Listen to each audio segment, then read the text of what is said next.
The massive space station hung in orbit around Theta Prime, like a gleaming metal city. Through its transparent walls, the swirling clouds of the gas giant created an endless light show of blues and purples. This was a galactic military academy, where the best and brightest from hundreds of worlds came to prove themselves worthy of serving in the Interstellar Defense Force. Inside the station's training wing, Squad 7 gathered in their assigned briefing room. The air buzzed with nervous energy as cadets prepared for their final survival assessment. This test would determine who would graduate with honors and who would be sent home in shame. Among the group stood Jake Thompson, a 22-year-old from Earth who carried himself with quiet confidence despite being surrounded by beings that looked like they belonged in a science fiction movie. Jake was average height for a human, with brown hair and steady blue eyes that took in everything around him without judgment. He wore the same standard-issue training uniform as the others, but somehow looked more comfortable in it. His movements were smooth and deliberate, like someone who had spent years hiking through mountains and forests. What the aliens didn't know was that Jake had grown up in Colorado, spending weekends climbing peaks that reached over 14,000 feet above sea level. His squad mates were less impressed with his presence. Vector, whose home planet orbited a red dwarf star, resembled a giant praying mantis crossed with a spider. His chitinous armor gleamed under the artificial lights, and his forearms moved in constant, nervous gestures. His compound eyes reflected the room's brightness as he spoke in a voice that sounded like clicking glass. "I still cannot believe they accepted a human into this program," Vector said, his mandibles clacking together. "Earth's gravity is nearly 5 times what we consider normal. Living under such crushing weight must have made their entire species weak and sluggish. How can something that heavy even think properly?" Rayan floated slightly above the ground, his crystalline body catching and refracting light into beautiful rainbow patterns. His people had evolved on a world with such low gravity that they had developed the ability to manipulate electromagnetic fields to move around. The concept of walking seemed primitive to him. His voice resonated like wind chimes when he spoke. "My calculations show that a being adapted to Earth's gravitational field would require 3 times the energy expenditure for basic movement compared to optimal species." Rayan hummed thoughtfully. "Their bone density must be enormous, making them incredibly inefficient. I estimate the human will collapse within the first day of any serious physical challenge." The other squad members nodded in agreement. There was Kilo from the ocean world of Nereid, whose gills fluttered nervously as he imagined trying to move through thick air instead of supporting water. His sleek, seal-like body was built for gliding through liquid environments, not trudging across solid ground. Then there was Zara, whose people had evolved in the low-gravity asteroid fields of the Centauri system. Her elongated limbs and delicate bone structure made her incredibly graceful in zero gravity, but potentially fragile in heavier conditions. They had all heard stories about Earth during their xenobiology classes. Professors described it as a death world, where massive predators roamed freely and the very air was filled with corrosive oxygen. The planet's surface was scarred by violent weather systems that could level entire cities. Worst of all, its inhabitants had evolved under crushing gravitational forces that would kill most civilized species within hours. The door hissed open and their instructor entered. Commander Thexera stood nearly 8 feet tall, his 4 muscular arms marking him as one of the warrior caste from Altair Prime. His people had conquered dozens of star systems through sheer military excellence, and only the best of their kind were chosen to train the next generation of galactic defenders. His uniform was covered in ribbons and medals that told the story of countless battles across the galaxy. "Cadets!" His voice boomed through the room like distant thunder. "Your final assessment begins in 6 hours. You'll be deployed to Kepler 442b, a Class M world with standard atmospheric composition and gravitational field equivalent to Earth normal." He paused to let this information sink in. "You will have minimal survival equipment. 5 days to complete a cross-country navigation course while maintaining team cohesion and demonstrating proper survival protocols." The alien cadets exchanged excited glances. A standard gravity world would be challenging for them, certainly, but manageable. They had trained in various gravitational environments throughout their academy years. More importantly, they would finally get to see the human struggle under conditions that should favor him. This would prove once and for all that Earth's harsh environment had produced a species that was strong but inflexible, powerful but slow. Commander Thexera continued his briefing, outlining the specific objectives and safety protocols. The course would take them through varied terrain including forests, mountains, rivers, and open plains. They would need to locate and purify their own water, find or catch their own food, and construct adequate shelter each night. Most challenging of all, they would need to work together as a team despite their different physiologies and cultural backgrounds. Jake listened carefully to every detail, while his squad mates whispered among themselves about strategy. He noticed they kept glancing at him with barely concealed amusement, as if they were watching a joke unfold in slow motion. Their confidence was almost infectious, and Jake found himself wondering if maybe he really was unprepared for this challenge. But then he remembered the summer he had spent hiking sections of the Appalachian Trail with his grandfather, carrying a 40-pound pack through humid forests and over rocky peaks. He thought about the winter camping trips in Wyoming where the temperature dropped to 20 below zero and the wind tried to tear his tent apart. He remembered the feeling of his lungs burning in the thin air above 12,000 feet, and how his body had adapted to keep going when his mind wanted to quit. As the briefing concluded and the cadets dispersed to prepare their gear, Jake remained quiet and focused. He had learned long ago that action spoke louder than words, and tomorrow would give him plenty of opportunities to show his squad mates what a human could really do. The transport ship's engines roared as it descended through Kepler 442b's atmosphere, cutting through wisps of white clouds that stretched endlessly across an alien sky. Through the viewing ports, Squad 7 could see their destination approaching fast, a world that looked remarkably similar to Earth, with green forests, blue rivers, and snow-capped mountains rising in the distance. The ship shuddered as atmospheric friction grabbed hold of its hull, and within minutes they were skimming over treetops that seemed to stretch forever in every direction. The pilot's voice crackled through the intercom. 30 seconds to drop zone. Remember, cadets, pickup is in exactly 5 days at coordinates you'll receive on your final day. Good luck down there. Jake felt his stomach drop as the ship's artificial gravity switched off, preparing for the deployment sequence.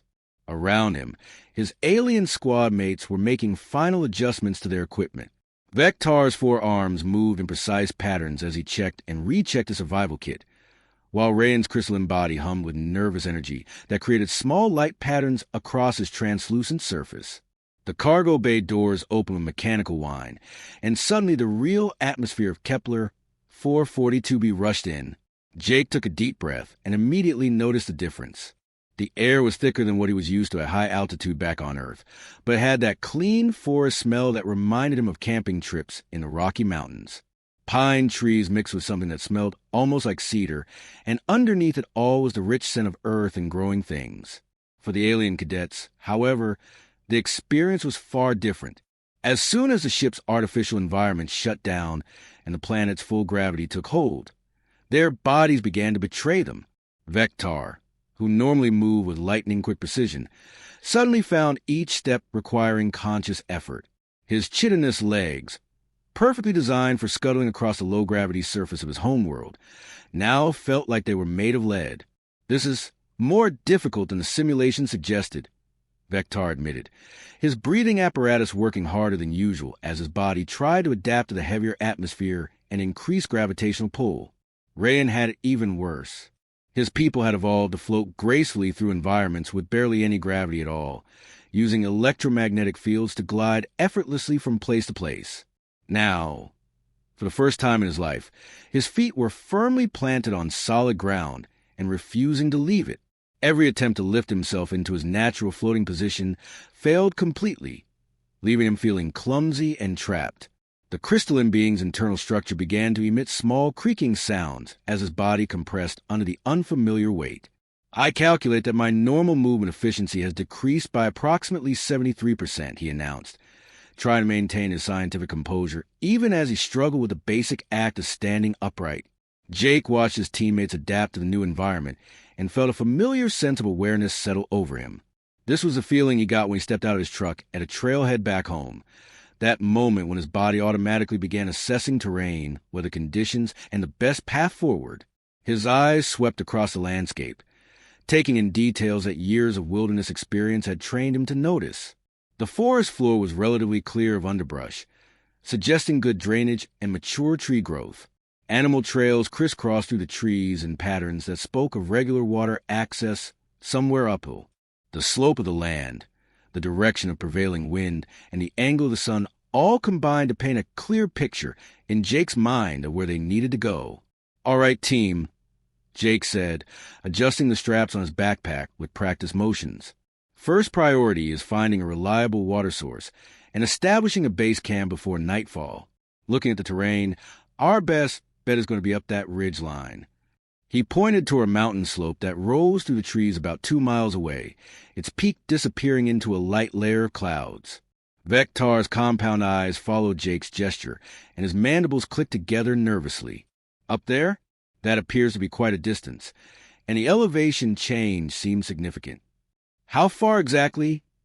asked Zara, her elongated limbs already trembling slightly from the effort of supporting her body weight against the planet's gravitational pull. Jake squinted at the distant ridge, automatically calculating distances the way he had learned during countless hiking trips with his grandfather.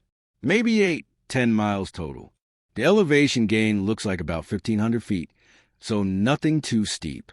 Should be a nice, easy walk." The word walk seemed to hang in the air like a challenge. To Jake, who had spent summers hiking 20-mile stretches of mountain trails, this really did seem like a casual afternoon stroll. He had covered similar distances on weekend camping trips without even thinking about it, often carrying a pack twice as heavy as the one he wore now. 8 to 10 miles? Rayan's voice resonated with something approaching disbelief. "In these gravitational conditions?" "Light hike," Jake confirmed cheerfully, shouldering his pack and starting up the gentle slope at what felt like a comfortable walking pace to him. His boots found purchase easily on the forest floor, and his breathing remained steady and relaxed as he began to cover ground with the efficient stride of someone who had learned to walk long distances without wasting energy.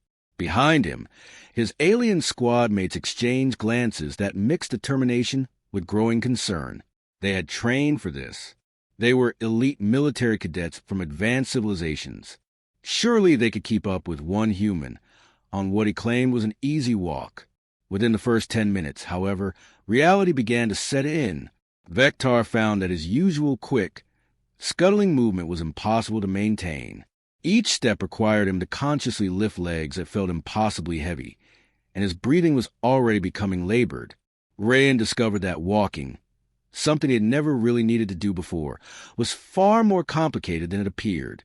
His crystalline structure groaned and creaked with each footfall as his body compressed under gravitational forces it had never been designed to handle. Jake maintained a steady rhythm, occasionally glancing back to check on his teammates. From his perspective, they seemed to be moving unusually slowly, but he figured they were just being cautious on unfamiliar terrain. He had no idea that what felt like a casual stroll to him was rapidly becoming the most physically demanding challenge his squad mates had ever faced. The sun had climbed higher in the alien sky, casting dapple shadows through the forest canopy as Squad 7 continued their ascent. What had started as confident determination among the alien cadets had slowly transformed into something approaching desperation. The second hour of Jake's light hike was proving to be a revelation that none of them had prepared for. Vectar, who on his homeworld could scuttle across vast distances without pause, now found himself stopping every few hundred yards to catch his breath. His chitinous exoskeleton, normally a source of pride and protection, had become a prison of weight that seemed to grow heavier with each step. His forelegs, evolved for quick bursts of speed across low-gravity terrain, trembled visibly as they fought to support his body mass against the relentless pull of Kepler 442b's gravity. The insectoid's breathing apparatus, designed to efficiently process the thin atmosphere of his desert homeworld, worked frantically to extract enough oxygen from the thick air. Each breath came in short, sharp gas that whistled through his respiratory system like a broken bellows. Sweat, or something similar to it, began to seep from the joints in his armor, creating dark stains across his normally immaculate exoskeleton. Behind him, Rayan was experiencing his own form of torment. With each labored step, tiny fragments of his crystalline structure broke away and fell to the forest floor, leaving a glittering trail like breadcrumbs marking their passage. The constant pressure was literally crushing his body at a molecular level, forcing his people's delicate internal matrices to compress in ways they had never been designed to handle. The beautiful rainbow patterns that normally played across his translucent surface had dulled to a sickly gray color, and his usual musical voice had become a harsh rasp. Every movement sent waves of stress fractures through his form, creating spider web patterns that caught the filtered sunlight streaming through the trees. Rest. Vector finally gasped, his legs giving out as he collapsed against a fallen log. Please, we need another rest. This was their third stop in less than an hour, and Jake turned around with genuine concern on his face. From his perspective, they had been moving at what felt like an almost leisurely pace, the kind of easy stroll he might take with elderly relatives who wanted to enjoy nature without pushing themselves too hard. How are you guys holding up? Jake asked, barely breathing hard despite carrying a 40-pound pack up a steady incline for 2 hours. A light sheen of moisture on his forehead was the only sign that he was engaged in any physical activity at all. Rayan's crystalline form settled heavily onto a moss-covered boulder, and when he spoke, his voice carried harmonics of exhaustion that resonated through the forest.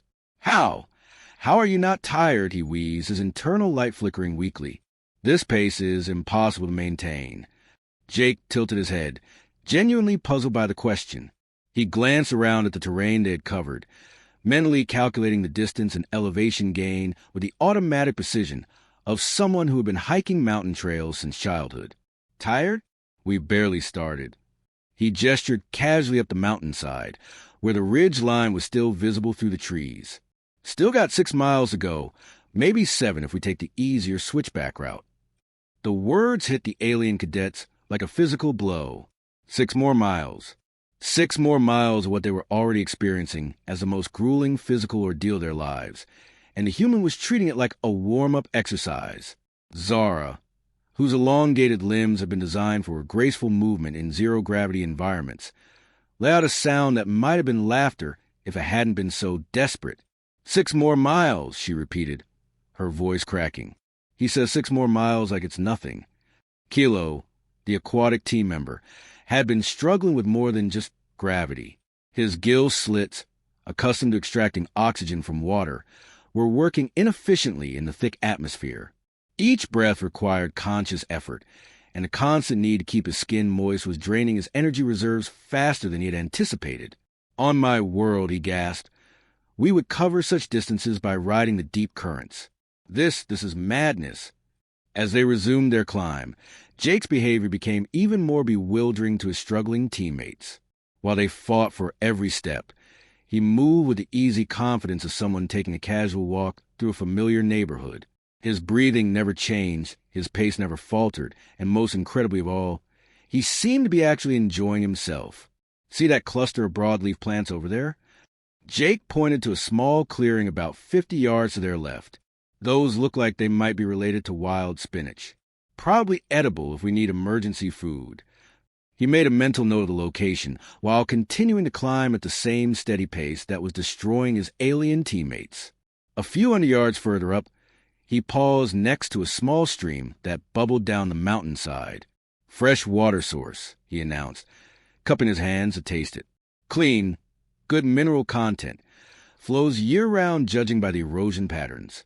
This would be a decent spot for a base camp if we needed it. The alien cadets watched in amazement as Jake continued his running commentary on the environment around them. He identified potential shelter locations under rock overhangs, pointed out animal trails that could serve as easier walking paths, and even noted which direction the prevailing winds came from by observing how the trees had grown. All of this wilderness knowledge flowed from him as naturally as breathing, requiring no extra effort or concentration beyond what he was already putting into the simple act of walking uphill. To Jake, this was just how you move through natural environments, constantly aware, always observing, perpetually gathering information that might prove useful later. As the day wore on and the shadows began to lengthen, the alien cadets started to understand that they made a fundamental error in their assumptions about humanity. They had interpreted Earth's harsh conditions as something that would make humans weak and slow, when in reality it had forged them into something the galaxy had never seen before. By the time Jake called a halt for their first night's camp, declaring that they had made decent progress for day one, The alien cadets collapsed immediately into exhausted sleep. They had covered what Jake considered a reasonable warm-up distance, while experiencing what felt like the physical equivalent of running a marathon while carrying heavy weights. As Jake efficiently set up his shelter and prepared a simple meal, his alien teammates lay motionless on the ground, too exhausted even to set up their own camping equipment properly. They were beginning to realize that tomorrow would bring more of the same, and the humans still had 6 more days of this light hiking planned. The mountain loomed above them in the gathering darkness, and Jake smiled contentedly as he planned their route for the next day. It was going to be a beautiful hike. Dawn broke over Kepler, 442b, with the kind of crisp mountain air that made Jake feel instantly at home. The alien sun cast long shadows through the forest as birds that sounded almost like Earth cardinals began their morning songs. Jake had been awake for over an hour, moving quietly around their campsite while his alien teammates remained motionless in their sleeping bags, looking more like casualties from a battlefield than elite military cadets. While Vectar's chitinous form lay completely still, occasionally emitting small groaning sounds as his exoskeleton tried to recover from yesterday's punishment, Jake had already accomplished more before breakfast than most people did in half a day. He had located a nearby stream and filled their water containers, adding purification tablets with the practiced efficiency of someone who had done this hundreds of times.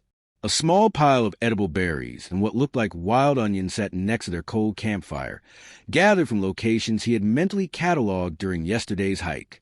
Most impressively, Jake had used fallen branches and a survival knife to construct a basic water filtration system, complete with layers of sand, charcoal, and cloth that would provide clean drinking water for days.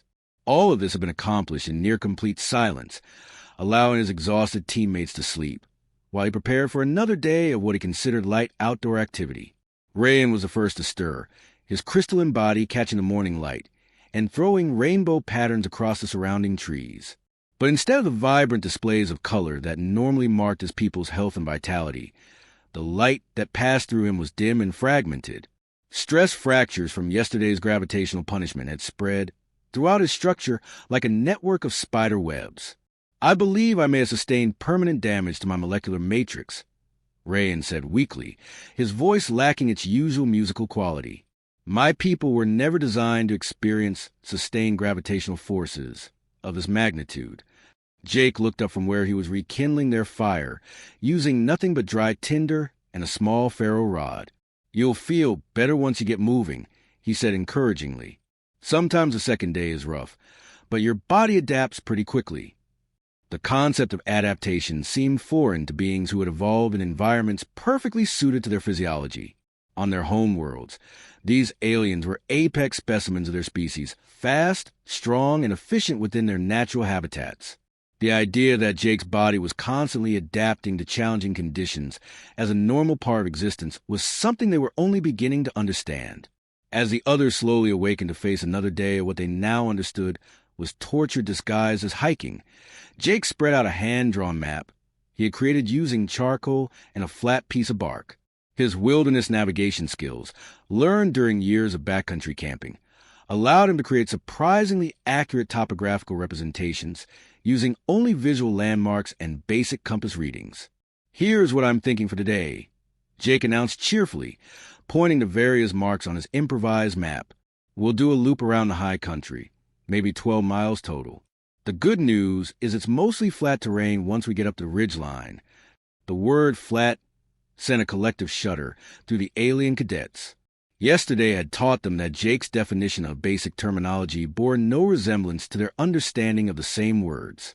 His light hike had nearly killed him, and his idea of easy walking had left them questioning whether they would survive the full 5 days of this assessment. Vectar managed to raise his head enough to study Jake's map, his compound eyes trying to focus on the route markings. "When you say 12 miles, he asked carefully, "are you referring to horizontal distance? Or does that include the vertical elevation changes?" "Oh, just the walking distance," Jake replied casually. "There's maybe 2,000 feet of elevation gain, but spread out over the whole route, so nothing too steep." 2,000 feet of elevation gain. The aliens stared at him in horror. On their homeworlds, such distances were covered by aircraft or advanced transportation systems.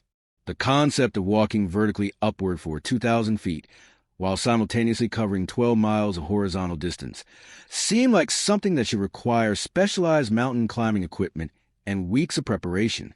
As they broke camp and began their second day of Jake's survival assessment, the alien cadets discovered new levels of physical suffering they hadn't known were possible. Jake's mostly flat terrain turned out to include slopes that would have been classified as serious climbing challenges on their homeworlds. What he considered minor obstacles required them to rest every few hundred yards, gasping for air and questioning their life choices. But it was on the third day that they truly understood what kind of being they were dealing with. They had made camp in a small clearing surrounded by dense forest, exhausted from another day of Jake's relentless pace. The alien cadets had barely managed to set up their shelters before collapsing into unconsciousness, while Jake had efficiently gathered firewood, prepared their evening meal, and even constructed a small lean-to shelter that would keep their supplies dry if it rained overnight. The attack came just after midnight, when the forest around them erupted in the sounds of something large crashing through the undergrowth. The local predators of Kepler, 442b, were unlike anything in the galactic databases, massive creatures that looked like a cross between earth wolves and liquid mercury, their bodies flowing and shifting as they moved with perfect adaptation to the planet's heavy gravity. 6 of the beasts emerged from the tree line, each one easily weighing 400 pounds of pure muscle and predatory intelligence. Their eyes reflected the dying firelight like yellow mirrors, and their movements were silent despite their size. These were apex predators that had evolved to hunt in high-gravity environments, making them perfectly suited to this world in ways that no off-world species could match. The alien cadets froze in absolute terror.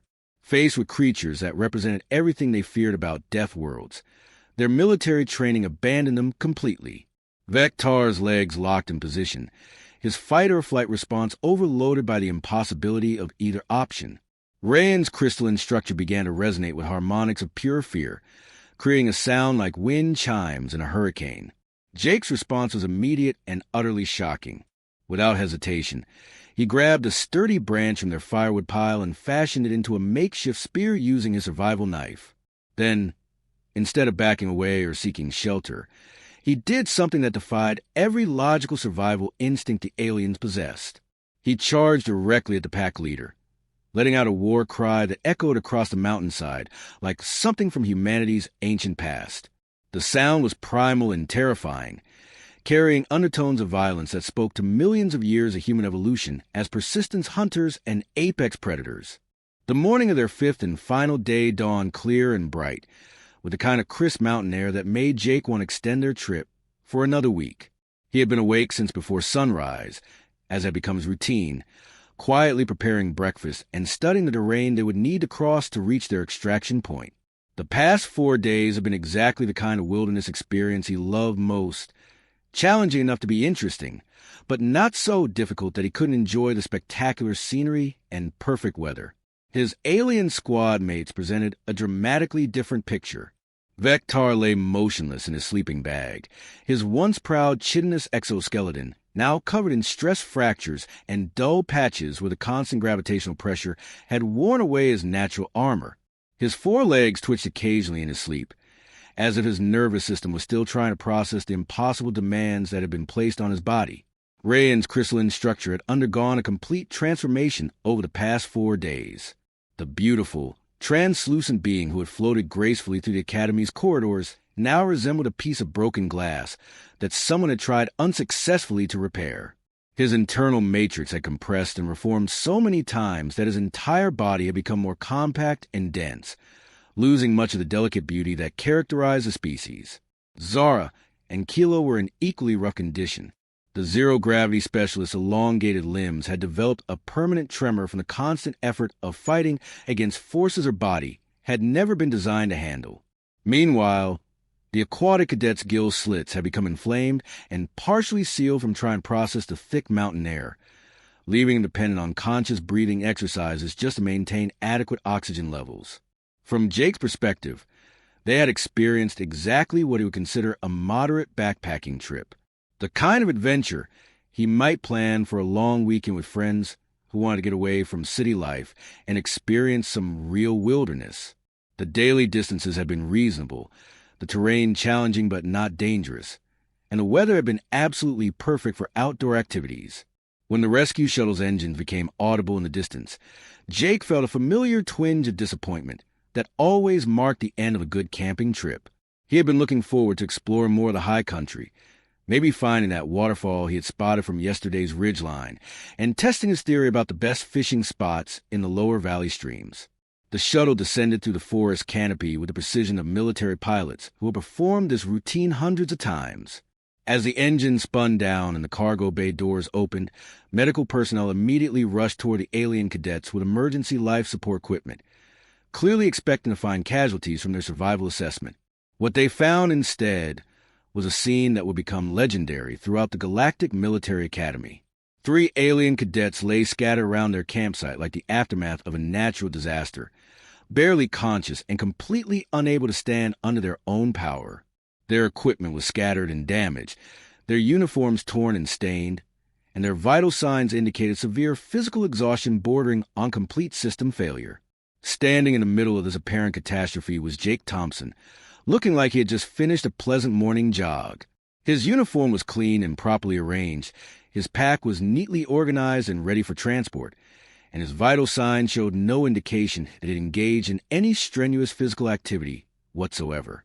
If anything, he appeared disappointed that their outdoor adventure was ending so soon. The medical team worked quickly to stabilize the alien cadets for transport, using anti-gravity stretchers and emergency life support systems to get them safely aboard the shuttle. Jake helped carry equipment and offered to assist with the medical procedures, but the trained professionals waved him away, clearly confused by his apparent lack of understanding regarding the severity of the situation. During the flight back to the academy, Jake sat quietly in his transport seat, gazing out the viewport at the beautiful wilderness they were leaving behind. He made mental notes about areas he would like to explore on future training exercises, completely unaware that his alien teammates were being treated for what the medical staff classified as severe gravitational stress syndrome. Commander Thexera was waiting for them in the Academy's medical bay when the shuttle docked. The towering Altarian instructor had reviewed the preliminary medical reports and biometric data from their 5-day assessment, and his 4 arms crossed in what his species considered a gesture of profound respect and amazement. "Excellent work. Squad 7, he announced in his booming voice, though his eyes remained fixed on Jake throughout the debriefing. Especially impressive endurance metrics from Cadet Thompson. The monitoring systems recorded performance levels that exceed our previous baselines by factors we had not considered possible. As the alien cadets recovered enough to participate in the post-mission analysis, their attitudes toward their human squadmate underwent a complete transformation.